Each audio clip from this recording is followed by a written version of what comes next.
Hello everyone, welcome to our video. Today I will show you, can you see someone else's friends on Snapchat?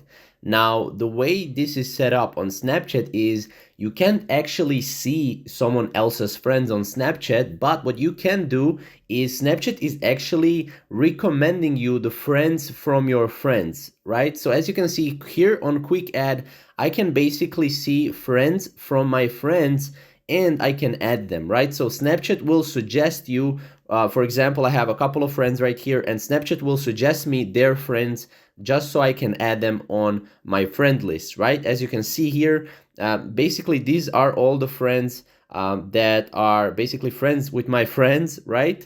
And I can add them here on Quick Add, right? So this is the only way how you can see someone else's friends on Snapchat. So for example, if you add one person on Snapchat, and if you are basically seeing all the recommended here friends, that means that most of these friends are from that one person. So this is the best way and the only way how you can see someone else's friends on Snapchat. Now, again, you cannot really see other people's friends other than this way, as far as I know. And yeah, that's probably the best way to do it. So if you have any questions regarding this, comment down below and I'll help you out.